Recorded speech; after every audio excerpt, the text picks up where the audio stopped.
We have breaking news. Governor Tim Walz appeared in front of Congress in regards to Minnesota small leaf fraud, and it was confirmed that he knew exactly what was going on and he did nothing to stop it. And when confronted as to why, his response will not surprise you. Welcome. My name is Shane and this is the Shane Earl Show. If you want daily reporting without bias, with evidence, please consider subscribing. Let us get into it, starting with this video explaining a report that was released by Congress that implicated Tim Walz. Take a look. As a new federal report that claims Minnesota leaders knew about the fraud as it was happening and failed to act.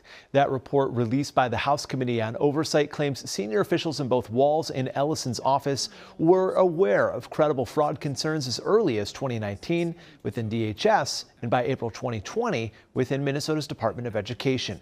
Much of Wednesday morning's hearing has been focused on those claims, when Walz and Ellison knew and what they did in response. This is the second time the two have testified before Congress on this very issue. Today's hearing at moments growing heated as Republican congressional leaders grilled the two on fraud, while Democratic leaders have focused the conversation largely on Operation Metro Surge and the role it did or did not play on fighting fraud across the state. So based on this news reporting, Governor Tim Walz and Keith Ellison knew exactly what was going on since 2019. Their offices knew exactly what was going on. And we have an article here that's titled, Walz Ellison knew about Minnesota fraud for years, and the article go on to say Minnesota Governor Tim Walz was aware of the widespread welfare fraud in his state for years and repeatedly failed to act, alleges a congressional report released on Wednesday. And this is the important part of the article, so please stick with me. The committee and staff conducted transcribed interviews with 9 key current and former Minnesota state officials. The investigation focuses on alleged money laundering and fraud in Minnesota's social services programs. And here we have Governor Tim Walz on Capitol Hill being confronted by Byron Donalds in regards to this fraud. Take a look. Was your office notified of these fraud allegations? Not me specifically, that they're handled internally in the investigation. It happens every day. Who was notified, Governor Walz? The agencies do their work, the commissioners, and then if someone in my office was notified, they let me know. As governor, I make, 50 decisions a day. I said I did this job for 12 years. I make more decisions in a day. Governor Walz. So someone was maybe notified, but the agencies are the ones that take the action. May I ask the next question? We have it under sworn testimony in the Oversight Committee that your former chief of staff was notified directly by these various commissioners about the fraud in Minnesota. That could be correct. So are you saying that your chief of staff didn't notify you? I'm saying I don't recall whether he did at that time or not, but we took action. So I'm assuming when we put our budgets together based on that, we put a package together for that legislative session. So based on this clip alone, we know that Tim Walz's office was notified of the fraud. His chief of staff was notified. And Tim Walz's excuse is that he cannot recall if he was notified or not. And we know in any administration, if the chief of staff is being notified, the chief of staff is going to notify the executive. And after Tim Walz's office was notified of the fraud, what they did was to retaliate against whistleblowers who was coming forward with these allegations of fraud. Take a look at this exchange as well. Peggy Flanagan is, there are accusations that she was intimidating whistleblowers. There was a meeting on April 12th of 2024, where she went on stage and publicly denounced whistleblowers in the state of Minnesota, calling them losers in their mother's basements. Is this the type of treatment that your administration allows for whistleblowers in Minnesota? I'm not familiar with that. Are you aware of any intimidation of whistleblowers in the state of Minnesota? No, there are 30 whistleblowers who have given letters to this committee on the record saying that they have witnessed, they have been subject to intimidation by your administration because they were trying to stop the fraud in Minnesota. I encourage them to go to the OLA and the independent sources in Minnesota that are the OLA, you're the governor. No, the OLA is the independent. But sir, you're the governor. Why don't you take responsibility for what's going on in your state? We do take responsibility. None of those people, I'm telling you, I have no knowledge. But you lost billions of dollars of American taxpayer money in the process, Governor Walz. So what we know is that when whistleblowers came forward, they went to Tim Walz, they went to his office, and they told him exactly what was going on with this fraud. And you had people throughout Tim Walz's government that intimidated whistleblowers. For instance, the Lieutenant Governor, Penny Flanagan, went out there, intimidated all these whistleblowers so they would not speak up. And one of the tactics that they use is to paint them as racist, because we know a majority of this fraud that was being committed by the Somali community. And here we have Brandon Gill confronting Tim Walz about these tactics that they use to intimidate whistleblowers. Take a look. All right, well, let's go there. Is it racist for a government official to identify fraud?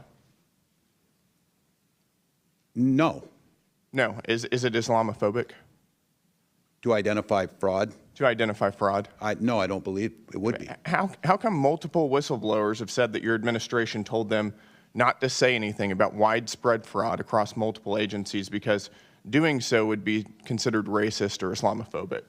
I can't speak to it because it's not anything I would say. Well, that's what your administration has said and has told whistleblowers, and as you just testified, the buck stops with you. That's what you stated in your statement whenever you announced you weren't running again. So while I was watching this testimony, I noticed that Tim Walz, he sat there the entire time and acted confused, because some of the earliest questions that were asked was that, were you aware of the fraud that was going on? And he acted all confused the entire time. And I think this is a particularly interesting exchange where Nancy Mace actually asked him basic questions about what was going on in his state, and he failed to answer basic information, basic demographic information. Take a look at this. How much money was spent on 2017 for autism in Minnesota? How much? I don't know. I wasn't the governor. Okay. Did you not just say that you prepared for this hearing today? $1 million, okay? A quick Google search or using your AI could tell you $1 million was spent. How much money was spent on autism in Minnesota in 2024? I don't have the number in front of me. As Were you governor in 2024? I was, but I'm not the Okay, head so of the your HHS. excuse before that you didn't know what 2017 autism numbers were because you were not governor, and today you can't answer the numbers about 2024 as governor, and you still said you prepared for this hearing today. It's unbelievable. $343 million was spent in 2024. What percent increase is that from 1 million to 343 million? What percentage increase is that? I'm not here to be your prop. Go ahead and tell me. Are you governor of Minnesota or not? Yes, I am. I'm Okay, not. well, I'm when not I'm a prop governor of for a South member of Carolina, Congress. you can sure as hell bet that I'm going to know the math. The math is 34,200% increase, an increase of 343 times what it was in this time period. Do you know the number of children in Minnesota? I know that Minnesota ranked as a top 3 state for children in the last year. What is the total population in Minnesota? 5.7 million. Okay. What is the total population of children in Minnesota? I don't have the number in front of me right now. Are you governor of Minnesota? I know 400,000 were cut out of health care last week by the actions you made. Are you governor of Minnesota? I am. And you don't know the number of children residing in Minnesota? I don't have the specific number. It's 5.7 million. That's your total What is population. your age? What is the age? 0 to 5? 0 to 19? You have approximately 1.2 million children in Minnesota. What I'm not age? even governor of South Carolina. Our population in South Carolina is 5.5 million. We have approximately 1. Sometimes I really wonder if these guys are incompetent or they're just failing to answer questions deliberately because they're trying to keep themselves out of prison. But regardless of the fact, it is not acceptable for you as the governor to not know these basic numbers, to not know the population of your state, how many children live in your state, how much money do you spend on these different things, these different programs, because you are the executive for the budget. You're the executive for the state. And I think we have a pretty good reason why Tim Walz is the way that he is, because we have Representative Fallon with a theory as to why Tim Walz was nominated by Kamala Harris to become the vice presidential candidate nominee. Take a look at this. And, you know, Mr. Chairman, I don't know if you know this, but it's been widely reported that in 2008, when Barack Obama was choosing his vice presidential candidate, he had 3 criteria. He wanted to make sure he picked somebody that wasn't as smart as him and had less talent and charisma and couldn't possibly outshine him, so he picked Joe Biden.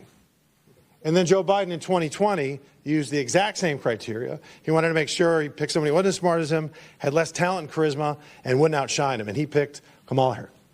And then in 2024, Governor, I think it's very evident why Kamala Harris picked you. The talent pool, Mr. Chairman, the talent pool isn't just shallow, brother. We have hit the shore, and I yield back. Gentleman yields back. Tim Chair- Walz said he wouldn't know, but I think we all know why Kamala picked him over people like Josh Shapiro or Mark Kelly and these other individuals. And now let us move on to our next exchange, which doesn't have to do with fraud, but has to do with immigration as a whole in Minnesota. Because Representative Lauren Boebert asked Tim Walz about some victims that were victimized by illegal immigrants. And this is his response to that question. Take a look. Do you know who Victoria Eileen Harwell is? I do not believe I do. What about American Mafalda Tyer? I don't believe I do. There. These are Minnesota women who were brutally killed by illegal aliens in your state.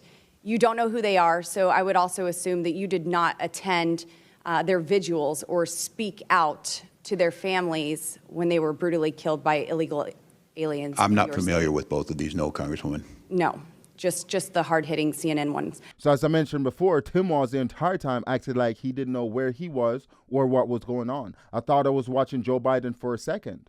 Because for one, he doesn't know what's going on in his state regarding the fraud. 2, he doesn't know the population of his state. 3, he doesn't know the victims who are being victimized by illegal aliens. And to prove that point, here we have a situation where Governor Tim Walz, he signed a policy into law to give licenses, commercial driver's licenses, to illegal aliens that cannot read, that cannot write, that cannot understand the signs off the roads. And he was confronted on that matter. Take a look at this. Let me make the connection for you. According to the Secretary of Transportation, 1/3 of Minnesota's non-domiciled commercial driver's licenses were issued illegally. That guy that was driving that truck couldn't pass the test. He didn't pass the test out on the road. There's another video, I'm not going to play it, but there's another video of a guy here illegally turning a truck like that around in the middle of a highway where people lost their lives because they were decapitated when they went underneath it. That's what happened. So my question for you is, this should be easy. Yep. What are you going to do to rectify the law that you signed that allows people here illegally? Yeah. Well, Congressman, first of all, Minnesota ranks in the top 3 safest states by highway data from your own department. Highway data?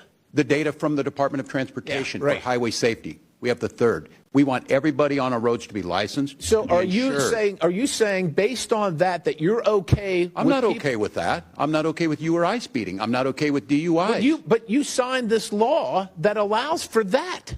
You signed it. And you're going to do nothing about it? I can't speak to the specific on the CDL. What I can tell you is, at this point, I think Governor Tim Walz should go ahead and resign. I think he should step down, because what this testimony shows is that Governor Tim Walz has no idea of what's going on in his state. And that brings us to the end of today's show. Please let me know in the comment section below what you think. Also, if you don't mind liking, sharing, commenting, and subscribing, I would really appreciate it. Thank you.